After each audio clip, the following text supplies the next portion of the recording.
नमस्कार। ऐतिहासिक तथ्यों पर आधारित श्रृंखला सच का सामना में आपका स्वागत है। मैं हूं मुकेश कुमार।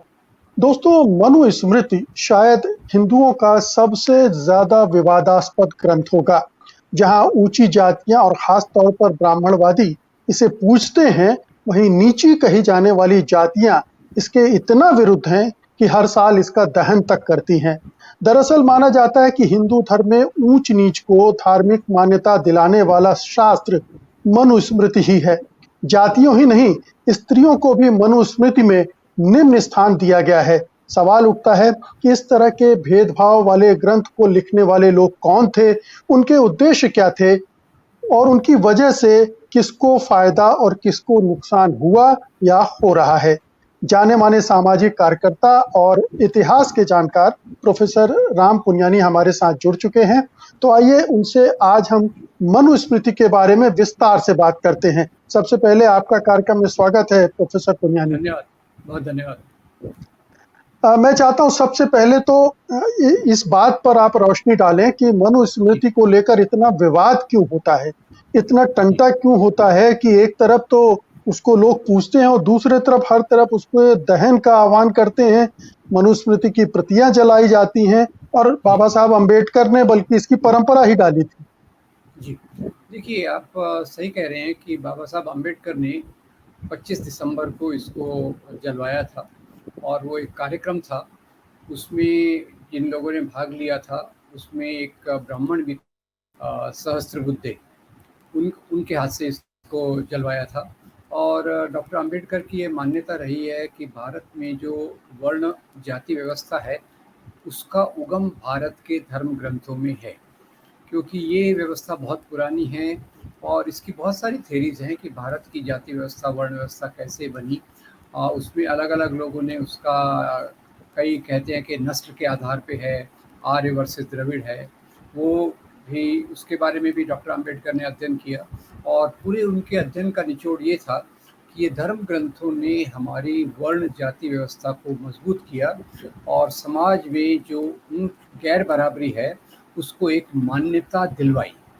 अब इसके बाद से जब से बाबा साहब ने इस किताब को जलाया उसके बाद से फिर ये एक प्रतीक बन गया। इस किताब को जलाना सामाजिक समता के रास्ते में जाने का ये एक प्रतीक बन गया कि हम मनुस्मृति के सिद्धांतों के विरोध में हैं और साथ ही उस व्यवस्था के विरोध में हैं जो व्यवस्था के बारे में ये किताब बात करती है। इसलिए आपने बिल्कुल सही कहा कि कई लोग इसको बहुत आदर से रखते हैं, यानी जिनको वर्ण व्यवस्था जाति व्यवस्था ऊंच नीच का समाज चाहिए, वो परंपरा के नाम पे, गोल्डन पास्ट के नाम पे, स्वर्णिम इतिहास के नाम से, हमारी महान परंपराओं के नाम पे इसको ज़िंदा रखना चाहते हैं। और वो इस बात को मानते हैं कि ये हमारा एक धर्म ग्रंथ है, आप धर्म ग्रंथ का अपमान कैसे कर सकते हैं। धर्म ग्रंथ में न तो बदलाव हो सकता है, न उसको रिजेक्ट किया जा सकता है। तो उनके लिए ये एक मान्यता का विषय है, पर ये इस बात का प्रतिबिंब है कि वो उस व्यवस्था को मान्यता दे रहे हैं, उस व्यवस्था को बनाए रखना चाहते हैं जिसमें सामाजिक ऊंच नीच एक तरफ से दलित शूद्र अछूतों के खिलाफ और दूसरी तरफ से स्त्रियों के खिलाफ। अब यहाँ मैं एक बात केवल अंडरलाइन रेखांकित करना चाहता हूँ कि जहाँ तक स्त्रियों का सवाल है उसके बारे में इसकी ज़्यादा चर्चा नहीं होती, क्योंकि जो ग्रुप्स हैं, ज़्यादातर जो सामाजिक संगठन हैं, दलितों के अधिकारों की बात करेंगे, अब स्त्रियों के अधिकार भी उससे जुड़े हुए हैं। और नारीवादी आंदोलन ने शुरुआत से इसको पहचाना कि स्त्री के ऊंच नीच के मूल्य ये मनुस्मृति में स्वीकृत हैं और इसलिए ज़्यादातर नारीवादी आंदोलनों ने भी इस किताब का विरोध किया। तो यानी समाज के दो तबके हैं। जी, यहाँ मैं एक चीज़ पहले हम आगे बढ़ते हैं, लेकिन इसके पहले थोड़ा सा कुछ चीज़ें और मैं क्लियर करता चलूँ। एक तो ये कि जाति व्यवस्था मनु ने या कई मनु हो सकते हैं, ये भी एक विवादास्पद है जिस पर मैं आपसे बात करूंगा कि मनुस्मृति ने जाति व्यवस्था को जन्म नहीं दिया, उसके पहले ये आकार ले चुकी थी, लेकिन उसको एक धार्मिक मान्यता के रूप में और एक व्यवस्थित ढंग से वर्णाश्रम के रूप में उन्होंने प्रस्तुत किया अपने इस विधि विधान के जरिए, मनुस्मृति के जरिए, और वो फिर समाज में स्वीकार हो गई। ब्राह्मणों उस समय के ब्राह्मणों ने और ब्राह्मणवादियों ने इसको नीचे तक बैठा दिया। तो उसके पहले भी हम जानते हैं कि ब्राह्मणों का वर्चस्व था, ब्राह्मणीकरण ऑर्डर था समाज में, जिसको चैलेंज किया था जैन और बौद्ध धर्म ने। उसके बाद वो व्यवस्था टूटने लगी, तो फिर नए सिरे से ये व्यवस्था मनुओं ने या मनुस्मृति के जरिए इसको स्थापित किया गया। जी। देखिए, ये यहाँ जो हमारे दूसरे धर्म ग्रंथ हैं, जैसे वेदों का पुरुष सूक्त है, उसमें भी ये वर्ण व्यवस्था का उल्लेख है। और मुख्य रूप से आप जैसा कह रहे हैं कि भारत में जैन और बुद्ध धर्म जिन सामाजिक आर्थिक परिस्थितियों में आए, उन्होंने पूरी इस व्यवस्था को एक चुनौती दी, समता की बात की। गौतम बुद्ध ने इसको काफ़ी स्पष्ट रूप में समता की बात की हर एक धरातल पर। और उसके बाद से जो ब्राह्मणवादी मूल्य थे, ऊंच नीच के मूल्य थे, जो हमारे धार्मिक ग्रंथों के मूल्य थे, उनको एक चुनौती आ गई। अब इसके बाद जैसे हम पहले चर्चा कर चुके हैं, सम्राट अशोक के आने के बाद, जो मौर्य एम्पायर था, उसके आने के बाद बौद्ध धर्म को बड़ी मान्यता मिली, देश में भी मान्यता मिली और विदेशों में भी फैला। उसके कारण ब्राह्मणवादी मूल्य कमज़ोर हो गए और समाज में ब्राह्मणवादी मूल्यों के मुकाबले में समता के मूल्य प्रस्थापित होने लग गए, मजबूत होने लग गए। अब यहाँ क्या होता है कि सम्राट अशोक के मरने के 50 साल बाद, जब उनके पोते बृहद्रथ रहते हैं, तो उनका मुख्य सेनापति है जो ब्राह्मण रहता था। यानी ब्राह्मणों का पूरा बौद्ध धर्म की सत्ता द्वारा स्वीकृति के बाद भी ब्राह्मण थे। मतलब इस प्रकार से उनको पूरा तौर से सत्ता से च्युत नहीं किया गया था। जैसे बृहद्रथ के जो मुख्य सेनापति थे पुष्यमित्र शुंग, वो उन्होंने बृहद्रथ की हत्या करके वो राजा बने और उन्होंने इस साम्राज्य के बारे में बाद में जो हुआ, और उसके समय में एक डॉक्टर अंबेडकर लिखते हैं कि पुष्यमित्र शुंग के आने के बाद उन्होंने सुमति भार्गव नाम के व्यक्ति को, ये जो हिंदू मानव धर्म शास्त्र है जो हमारे शास्त्रों पर आधारित है, उसका एक कोड बनाने के लिए कहा। और ये आपकी बात सही है, इसके बहुत सारे वर्जन्स मिलते हैं कि कोई एक कमेटी थी, बहुत सारे लोग थे और सुमति भार्गव उसका एक मुखिया रहा होगा, जिन्होंने समाज के हर एक पहलू पर गौर किया और ब्राह्मणवादी मूल्यों को, जिसको आज की भाषा में हम कह सकते हैं कोडिफिकेशन, वो कोडिफिकेशन उन्होंने किया। और इसका आधार भी पुराने ग्रंथ थे, ये उनकी केवल कल्पना की उपज नहीं थी। जो सम्राट अशोक के आने के बाद से, बौद्ध धर्म के आने के बाद से, जैन धर्म के आने के बाद से, ये मूल्यों को एक प्रकार से थोड़ा सा पीछे हट हुई, इनका थोड़ा कमज़ोर हो गए। तो उसको एक तो प्रस्थापित करने के लिए और उसको फिर कोडिफिकेशन, यानी उसको एक सिलसिलेवार तरीके से एक एक चीज़ को लिखने की ये कोशिश थी, जो मनुस्मृति के रूप में आई। अब ये जो आप बात कह रहे हैं उसी से जुड़ी हुई ये बात है कि अब इसका उगम कब हुआ, क्योंकि भारतीय धर्म ग्रंथों का एग्जैक्ट डेटिंग तो काफ़ी बौद्ध धर्म से पहले का है। और ये जैसे हमने देखा कि पुष्यमित्र शुंग जो बिफोर कॉमन इरा, इसके पहले वो करीब 185 साल पहले आए सत्ता पर, और उसके बाद से उन्होंने जो 175 से लेके 155 बिफोर क्राइस्ट, बिफोर कॉमन इरा का जो साल था, उसमें इसको लिखने की एक सिलसिलेवार कोशिश की गई। पर आपकी ये बात भी सच है कि ये एक इंटरप्रिटेशन मैं आपको बता रहा हूँ जो ज़्यादातर डॉक्टर अंबेडकर की समझ के आधार पर है, और दूसरे भी इंटरप्रिटेशंस हैं कि ये कॉमन इरा के दूसरी शताब्दी में लिखी गई, उसके बाद में लिखी गई, तो इसका पीरियड लिखने का है वो भी बहुत अलग है। और कोई एक व्यक्ति था या बहुत व्यक्तियों ने मिलकर लिखा और अपनी स्वीकृति के लिए मनु का नाम दिया, ये भी बातें हैं। तो इसमें बहुत सारा कन्फ्यूजन है। पर जो बात निर्विवाद है, निर्विवाद बात यह है कि सम्राट अशोक के आने के बाद से समाज में जो समता की कोशिशें चालू हुई थी, उनको पीछे हटाने के लिए इन मूल्यों को सिलसिलेवार तरीके से रखा गया और समाज में प्रस्थापित करने की कोशिश की गई, जिसको डॉक्टर अंबेडकर की भाषा में फिर से मैं कहूँ तो प्रतिक्रांति। तो बाबा साहब कहते हैं कि बुद्ध धर्म का आना एक क्रांति है और बुद्ध धर्म के विरोध में जो मनुस्मृति और दूसरे मूल्य को आना, ये प्रतिक्रांति है। तो ये प्रतिक्रांति का एक प्रतीक है जो मनुस्मृति के रूप में हम देखते हैं। जी, तो जो अक्सर ये कहा जाता है कि महात्मा मनु, मनु ऋषि थे, ऋषि मनु थे, जी, और उनके जी। पोस्टर और कैलेंडर भी हम देखते हैं। ऐसा कोई व्यक्ति था या नहीं था? या बहुत सा कोई मनु ऋषि नहीं थे, कई मनु थे जो स्मृति रचने वाले थे, कई ब्राह्मण होंगे जिन्होंने ये रचा होगा पुराने अनुभवों के आधार पर, ज्ञान के आधार पर। हमने ये मान लिया या ये प्रचारित कर दिया कि ये कोई मनु ऋषि थे जिन्होंने मनुस्मृति लिखी। जी, ये वैसे जैसे मैंने कहा, ये तो जो ब्राह्मणवादी सामाजिक मूल्य बुद्ध और जैन धर्म के आने के पहले समाज में प्रचलित थे, ये उसका एक प्रतिबिंब है। और इसीलिए किसी एक व्यक्ति, इसका ऐतिहासिक प्रमाण मिलना बहुत मुश्किल है कि मनु महाराज एक ही थे या एक बहुत बड़ा एक ग्रुप था, बहुत बड़ा एक समूह था जिसने मिलके अलग अलग कानूनों को, क्योंकि वास्तव में तो ये धर्म के नाम पे सामाजिक कानून है, जिसको हिंदू धर्म में धर्म धर्म कह के वास्तविक रूप से प्रचारित किया जाता है। यानी धर्म के नाम पर आए हुए सामाजिक मूल्य, सामाजिक कर्तव्य, ड्यूटीज एंड राइट्स, अधिकार और मूल्य। अब इसमें एक मुझे बड़ी मनुस्मृति के बारे में एक दिखता है कि वो अधिकारों की भी बात करता है और कर्तव्यों की भी बात करता है। और जब आप ऊपर से नीचे जाते हैं, ब्राह्मण, क्षत्रिय, वैश्य, शूद्र, तो ऊपर जैसे मैं मेरे मोटे तौर पे मैं मैथमेटिकली कहूँ तो ऊपर 90% अधिकार है, 10% कर्तव्य है। और जैसे आप संरचना के नीचे जाते हैं, ये समीकरण बदलते जाता है। जब तक आप शूद्रों तक पहुंचते हैं, स्त्रियों तक पहुंचते हैं, अधिकार प्राय नगण्य हो जाते हैं, आपके कर्तव्य और ड्यूटीज ये ज़्यादा सामने आ जाते हैं। तो अगर हम पिरामिड मान के चले तो ऊपर जो सबसे ऊपर जो ऊंची जातियां बैठी हुई हैं, उनके कोई दायित्व तो नहीं है समाज के प्रति, वो बहुत सीमित है भी तो बहुत सीमित है। सारे काम का परिश्रम करने का जो दायित्व है वो नीचे जो बेस पर लोग हैं उनको उनको उनके ऊपर डाल दिए गए हैं, उनके ऊपर लाद दिए गए हैं।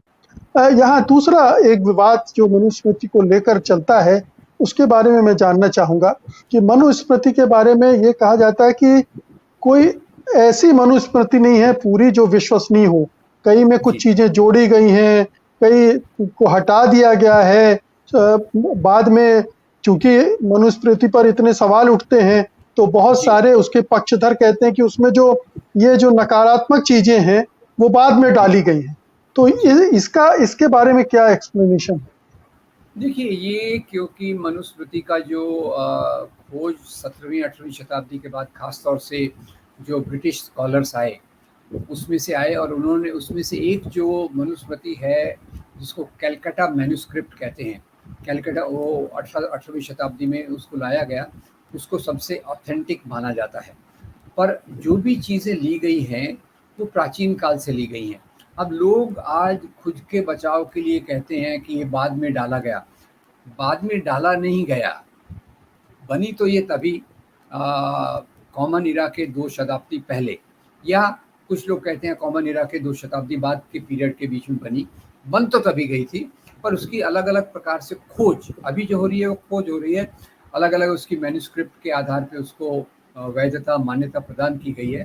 पर ये जो बात है ये केवल एक दूसरी एक कोशिश है ये बताने के लिए कि नहीं, पहले सब कुछ ये गलत नहीं था, सब अच्छा था। जिन लोगों को लगता है कि इसके मूल्य निचली जातियों के लिए बहुत नकारात्मक हैं और उसके बारे में वो एपोलॉजिस्ट फील करते हैं या एक तरीके से उन्हीं को चलाए रखना चाहते हैं, पर ये कहते हैं कि पहले नहीं थे, तो वो इस प्रकार की बात कहते हैं कि इसको बाद में डाला गया। अब ये तो इतिहास के बारे में होता है कि जब आप इतिहास पे बहुत आधारित रहते हैं तो ये सब चीज़ें उसमें होने वाली हैं।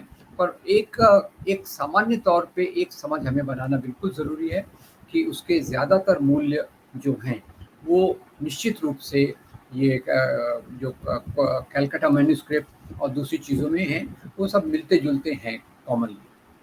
जी, तो एक चीज़ ये भी कही जाती है कि मनु महाराज ने जन्मना नहीं कहा था, कर्मणा कहा था। उन्होंने जो व्यवस्था दी थी वो कर्म के आधार पर दी थी, जन्म के आधार पर नहीं दी थी। बाद में ये जन्मना हो गया। क्या मनुस्मृति किसको पुष्ट करती है? जन्म से ब्राह्मण, क्षत्रिय, वैश्य, शूद्र कहती है या कर्म के आधार पर कहती है? मेरा जहाँ तक खुद का विचार है, ये जन्म के आधार पे कहती है। जो मोबिलिटी है यानी मूवमेंट है एक वर्ण से दूसरे वर्ण का जाने का, वो उच्च वर्णों में तो नहीं था। उच्च वर्ण में तो कोई जा ही नहीं सकता था। ज़्यादातर जो निचली जातियां हैं, मेहनतकश जातियां हैं, उनमें थोड़ी हॉरिजॉन्टल मोबिलिटी थोड़े तौर पे रही होगी, पर ज़्यादातर ये जन्म के आधार पे ही है।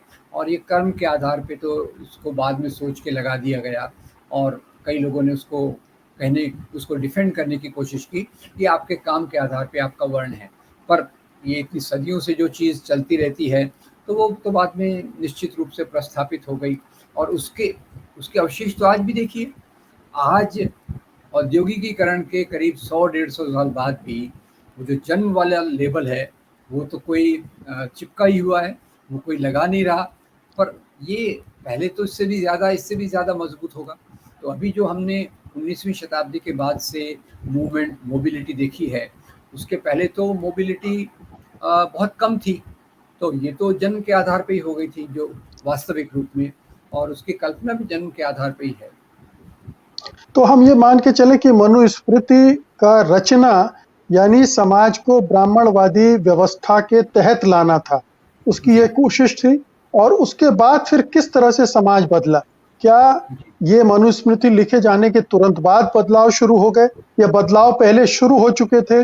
मनुस्मृति ने उसको और ज्यादा इन्फोर्स करना शुरू किया। जो ब्राह्मण थे उस समय के, उन्होंने इसको एक अभियान की तरह लिया और अगले 200-400-500 सालों में इस पूरे समाज का गठन उस तरह से कर दिया जैसे मनुस्मृति कहती है। देखिए, ये जैसे मैंने कहा कि पुष्यमित्र शुंग के आने के बाद जो समतावादी मूल्य थे, उनको पीछे ढकेला गया, बुद्ध धर्म के सिद्धांतों को पीछे ढकेला गया, और मनुस्मृति के माध्यम से वो उन्हीं बातों को वापस रखने की कोशिश की गई, और ये अगली कुछ शताब्दियों में आकर एकदम मजबूत हो गई। समाज का उस समय जो शासक वर्ग था, पहले शासक वर्गों में ब्राह्मणवाद का वर्चस्व कम हो गया था।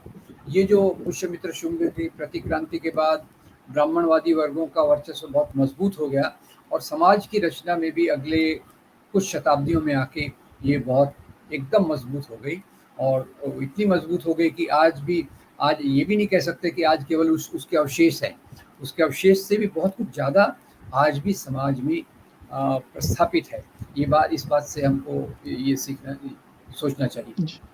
जी, तो पुनियानी जी, मैं चाहता हूं तो थोड़ा हमें ये बताएं कि मनुस्मृति जो उच्च वर्ण के लोग हैं उनको कौन कौन से अधिकार देती हैं? विवाह के मामले में, धन संपत्ति के मामले में, कामकाज के बारे में, ऐसे कौन से कोड्स हैं जो उनका वर्चस्व स्थापित करते हैं? देखिए, एक तो पहले जैसे खास तौर से इसमें ज़्यादा वर्णन ब्राह्मणों के बारे में है, क्षत्रियों के बारे में है, वैश्य के बारे में है। जहाँ तक शूद्र और स्त्रियों का सवाल है, उसके बारे में तो शूद्रों के बारे में है कि ऊपर के 3 वर्णों की सेवा करना आपका काम है। स्त्रियों के बारे में जैसे आप पुरुष की संपत्ति हैं और आपके पति का आपके जीवन पर पूरा अधिकार है, ये मुख्य रूप से है। जहाँ तक ब्राह्मण है, वो तो भाई ब्रह्मा का अंश है, भगवान का यहाँ का प्रतिनिधि है। तो वो वो जो सोचे, जो कहे, राजा को सलाह भी वही दे सकता है। पूरा धर्म कर्मकांड पढ़ाई, जो उस समय की धर्म ग्रंथों की पढ़ाई उसी तक सीमित थी, और उसको पूरा एक नीति निर्णय करने का पूरा अधिकार है, दक्षिणा लेने का पूरा अधिकार है। यानी ये लोगों का कर्तव्य था कि आप ब्राह्मणों को दक्षिणा दीजिए। तो सबसे ज़्यादा अधिकार तो ब्राह्मणों के हैं। उसके बाद क्षत्रिय, जो लड़ाई युद्ध में भाग लेते थे, राजा भी ज़्यादातर क्षत्रिय होते थे। तो राज्य की रक्षा करना, राज्य को चलाना, टैक्स वसूल करना, किसानों से टैक्स वसूल करना, ये क्षत्रियों के अधिकारों में आता था। और वैश्य का थोड़ा कम, भाई व्यापार, पशुपालन, खेती, ये उनके हिस्से में था। और जहाँ तक शूद्रों का सवाल था, वो तीनों की सेवा करो, उनका कोई अधिकार नहीं है। और स्त्रियों का तो उससे भी नीचे शूद्र अति शूद्र के आधार पे उनके किसी प्रकार के कोई अधिकार नहीं है। तो जैसे आप ऊपर से नीचे जाते हैं, अधिकार नगण्य की तरफ चलते हैं, और ऊपर जो प्रिविलेजेस, जो अधिकार हैं, वो सभी प्रकार के अधिकार, सवर्ण, खासतौर से ब्राह्मण और क्षत्रियों को पूरे प्रकार के अधिकार इसमें हैं। जी, तो जैसा आपने स्त्रियों के बारे में बताया कि कहा गया है कि स्त्रियां जब तक शादी नहीं होती हैं तब तक पिता पर आश्रित रहेंगी, शादी होने के बाद वो अपने पति पर आश्रित रहेंगी, और फिर बाद में जब अगर पति नहीं रहता है तो पुत्रों पर आश्रित रहेंगी।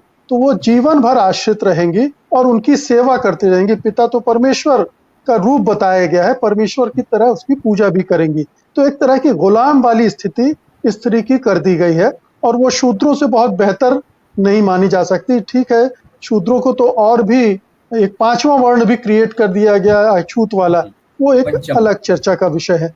लेकिन ये जो अनुलोम और प्रतिलोम विवाह की व्यवस्था है, ये भी, इस पर भी थोड़ा रोशनी डालिए कि जो ब्राह्मण है वो किसी से भी शादी कर सकता है और जी, नीचे वाला किसी ऊपर के वर्णों से शादी नहीं कर सकता है।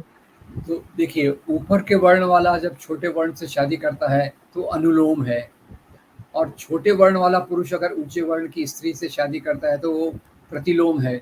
और प्रतिलोम को काफ़ी प्रोहिबिट किया था, ताकि स्त्रियों पर एक प्रकार का कंट्रोल बना रहे।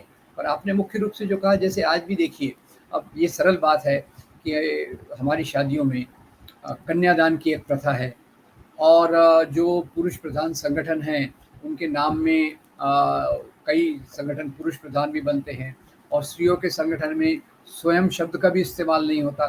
तो उसके उसके अवशेष आज भी हैं। तो ये अनुलोम प्रतिलोम, और जो प्रतिलोम संतानें होती हैं उनको चांडाल कहा गया था, जो फिर से एक नीचे नीचे वर्ण में जाते हैं। तो ऊपर के वर्ण में का पुरुष जब नीचे की वर्ण से स्त्री से शादी करता है तो वो तो ठीक है, और उसमें उनको वो जाति भी मिल जाती है। पर नीचे का वर्ण का पुरुष ऊपर के वर्ण की स्त्री से शादी करता है तो वो फिर से सबसे चांडाल या वैसी जाति में उसको डाला जाता है, जो शूद्रों में काफ़ी नीचे है। जी, एक सवाल यह है कि जब भारत का संविधान बना और बन रहा था, तब ऐसे जो ब्राह्मणवादी संगठन थे, व्यक्ति थे, उन्होंने उसका बहुत विरोध किया था। उनका कहना ये था कि इसमें तो मनुस्मृति का ख्याल ही नहीं रखा गया है। तो ये हमारा संविधान मनुस्मृति को इस तरह से क्यों दरकिनार कर दिया संविधान निर्माताओं ने? देखिए, ये संविधान निर्माताओं में आप देखिए, तो उस समय तक जो सामाजिक परिवर्तन के बीज डल चुके थे। तो भारतीय संविधान भारतीय आज़ादी के मूल्यों का प्रतिनिधित्व करता है, और उसमें जो स्वतंत्रता, समता, बंधुता के बीज तो मजबूती से डल गए थे। तो इसलिए उन्होंने जब संविधान बनाया, तो आप देखिएगा कि इसमें इसकी शुरुआत ईश्वर से नहीं होती। इसकी शुरुआत होती है, हम भारत के लोग अपने आप को ये संविधान दे रहे हैं, क्योंकि तभी अभी तक धर्म ग्रंथों की क्या भावना है कि वो तो ईश्वर ने दिए हैं, जिसको बदला नहीं जा सकता, और यहाँ भारत के लोग हम खुद इसको दे रहे हैं। इसलिए ये जो मूल्य एक तौर से, मोटे तौर से गौतम बुद्ध में थे, स्वतंत्रता, समता, बंधुता के, वो मूल्यों के आधार पे ही हमको आज़ादी मिली, भारतीय राष्ट्रपिता। और इसलिए उसमें मनुस्मृति का कोई प्रतिबिंब आपको नहीं दिखेगा। इसलिए जो धर्म के नाम की राजनीति करने वाले थे, उन्होंने इसका बहुत विरोध किया। अब जैसे आजकल सावरकर पे बहुत विवाद चल रहा है, ऐसे कई लोगों ने कहा कि भाई, नए संविधान की ज़रूरत क्या है, हमारे पास तो ऑलरेडी एक संविधान है जो बहुत पुराना है, बहुत महान है। उनका इशारा मनुस्मृति की तरफ था। और एक करपात्री जी महाराज थे इन्हीं से जुड़े हुए, मतलब इन संगठनों में नहीं थे पर इन्हीं विचारधारा वाले, वो तो बार बार कहते रहे कि ये भारतीय संविधान ये बेकार है, क्योंकि ये हमारे धर्म ग्रंथ इस प्रकार के मूल्यों को स्वीकृति नहीं देते। तो उस समय तक ये जो पुराने मूल्य हैं, ऊंच नीच के मूल्य हैं, वो जनमानस के एक भाग में मजबूत थे। और मैं तो कहूँगा कि आज 1990 के दशक में फिर से और ज़्यादा मजबूत होते जा रहे हैं जनमानस के एक भाग में। पर उस समय तो जो जोश था, और जो जैसे देखिए, भारत के प्रतीक के रूप में एक तरफ देखिए आप, भगत सिंह जैसे लोग खड़े हैं, अंबेडकर जैसे लोग खड़े हैं, गांधी जैसे लोग खड़े हैं, स्वतंत्रता के मूल्य हैं, समता के मूल्य हैं, बंधुता के मूल्य हैं, तो उसमें तो इस प्रकार की ऊंच नीच की कोई जगह ही नहीं है। और वही जो धर्म के नाम का राष्ट्रवाद मानते हैं, उनकी यही सबसे बड़ी शिकायत थी कि ये कौन से मूल्य ले आए। और कई लोग तो उनको अभी उसी संगठनों से जुड़े हुए कई लोग अभी भी कहते हैं कि हम सत्ता में इसलिए हैं क्योंकि हमको ये संविधान बदलना है, कईयों को, और इसको ये विदेशी मूल्य कहते हैं, यूरोपीय मूल्य कहते हैं, जबकि उनका खुद का राष्ट्रवाद कुछ यूरोपीय राष्ट्रों के मॉडल पे बना हुआ है, ये बात और है। तो मैं इस बात को मानता हूँ कि हमारे संविधान हमारे आज़ादी के आंदोलन के उच्चतम मूल्यों का प्रतिनिधित्व करता है, और जो आज़ादी के आंदोलन के साथ नहीं थे, भारत के आधुनिक बनने की प्रक्रिया के साथ नहीं थे, वो इसका पूरा पूरा विरोध करते हैं। तो क्या हम ये कह सकते हैं कि मनुस्मृति दरअसल एक बड़े समाज को गुलाम बनाने, दास बनाने की एक रणनीति थी, एक साजिश थी, या ये कहें कि उस समाज में जो वर्चस्वशाली जातियां और लोग थे, प्रभुत्वशाली लोग थे, उन्होंने इस तरह का समाज गढ़ा जिसमें उनकी वर्चस्व बना रहे और आम लोग उनकी गुलामी करते रहे। और आज जो लोग मनुस्मृति की वकालत करते हैं, उनकी भी धारणा यही है कि ये बाकी जो नीची जातियां जिसको कहा जाता है, या स्त्रियों के बारे में जो कहा जाता है, वो उनके मातहत रहें, उनके गुलाम रहें और उन्हें श्रेष्ठ मानकर उनकी सेवा करते रहें। तो इस पूरी मनुस्मृति का एजेंडा यही है। जी, मैं आपसे पूरा पूरा सहमत हूँ, आपने अच्छा उसका निचोड़ निकाला है। पर धीरे धीरे क्या हुआ है कि जैसे हम समाज में आगे जा रहे हैं, तो मनुस्मृति के मूल्यों में विश्वास रखने वाले लोग अब उस भाषा में बात नहीं करते। अब वो उनकी जो भाषा काफ़ी बदल गई है, और उन्हीं जातियों को जिनको ये जिनसे काम करवाना चाहते हैं, जिनको निचले दर्जे पे रखना चाहते हैं, उनके बीच में एक अलग प्रकार के सोशल इंजीनियरिंग के माध्यम से उनको अपने साथ जोड़ने की बात चल रही है, कर रहे हैं, मतलब ये प्रक्रिया बहुत तेज़ी से चल रही है। और स्त्रियों के बारे में भी जैसे मैं एक ही उदाहरण देता हूँ कि जैसे लव जिहाद की कैंपेन का एक पार्ट ये भी है कि स्त्रियों की आज़ादी न रहे, उसकी आज़ादी पे सीमा रहे। तो आपका ये निष्कर्ष, आपने जो निचोड़ निकाला है वो यही है। पर एक ही मैं उसमें जोड़ूंगा कि आज मनुस्मृति को की भाषा करने वाले, बात करने वाले, उस भाषा में अपने आप को प्रस्तुत करने वाले लोग कम हैं। उनकी भाषा में परिष्कृति बहुत आ रही है, मूल्य वही हैं, पर उसको एक परिष्कृत भाषा, परिष्कृत कार्यक्रम के माध्यम से समाज में स्थापित करने की कोशिश चल रही है। और ये एक बहुत बड़ी हमारे लिए चेतावनी है कि आप ये बदलती हुई भाषा को समझें, उस भाषा के पीछे के एजेंडा को समझें और उसको समाज पे हावी न होने दें। ये मेरे ख्याल से आज के समाज का एक बहुत बड़ी चुनौती है। तो आज के जो ब्राह्मणवादी हैं या मनु ऋषियों के फॉलोअर हैं, अनुयायी हैं, या कहें उनकी संतान हैं, उन्होंने एक नई स्ट्रेटजी डिवाइस की है और उस स्ट्रेटजी के तहत वो मनुस्मृति के जो एजेंडा है उसको आज भी लागू करने पर आमादा हैं, और उसके लिए बहुत ही सुनियोजित ढंग से, सुसंस्कृत ढंग से, और ये दिखाते हुए कि वो बहुत लोकतांत्रिक हैं, उस आवरण में वो अपना खेल खेल रहे हैं और इसे समझने की जरूरत है। इसके अलावा कुछ डॉक्टर पुनियानी ऐसा आप जोड़ना चाहते हो जो मैं पूछना भूल गया हूं तो कृपया। मेरे ख्याल से सभी पॉइंट्स आ गए, पर जैसे आखिरी में जो हमने बात कही कि आज की चुनौती केवल मनुस्मृति की आलोचना की नहीं है। ये तो मानते हैं कि जो आज का भारतीय संविधान है वो विदेशी मूल्यों पे बना हुआ है, एक तरफ से मानते हैं, और मनुस्मृति को लागू करने के लिए एक जो सामाजिक कार्यक्रम उनका है, जिसको वो सांस्कृतिक कार्यक्रम कहते हैं, जिसको संस्कार की बात करते हैं, उसके पीछे जो छिपा हुआ एजेंडा है, उसको समझना मेरे ख्याल से बहुत ज़रूरी है। जैसे मैं एक ही आखिरी में उदाहरण दे दूँगा कि स्त्रियों का एक संगठन है, शायद आप सबने सुना है, राष्ट्र सेविका समिति। राष्ट्र सेविका समिति, इसमें आप देखिए स्वयं शब्द नहीं है, और स्वयं शब्द का न होना एक बहुत महत्वपूर्ण चीज़ है। बाबा साहब आम्बेडकर कहते थे एनहाइलेशन ऑफ कास्ट, का यानी जाति व्यवस्था का उन्मूलन हो। उसके बदले जो शब्द इस्तेमाल किया जा रहा है सामाजिक समरसता, यानी अलग अलग जातियों के बीच में एक मेल जोल रहे, समरसता रहे, और जातियां जहाँ की हैं वहाँ रहें। सभी जातियां महान हैं, सभी जातियां बहुत अच्छी हैं, और पर उनका जो काम है उसका वो स्टेटस अलग है, पर उसमें समरसता बने। तो समराइज तो मैं ऐसे ही करूँगा कि एक तरफ अम्बेडकर है, जाति का उन्मूलन, और दूसरी तरफ मनुस्मृति के परिष्कृत रूप को समाज पर लादने की कोशिश करने वाले सामाजिक समरसता के नाम पे, और आखिर ऐसे बहुत सारे कैंपेन्स के माध्यम से उन्हीं मूल्यों को समाज पर लादना चाहते हैं।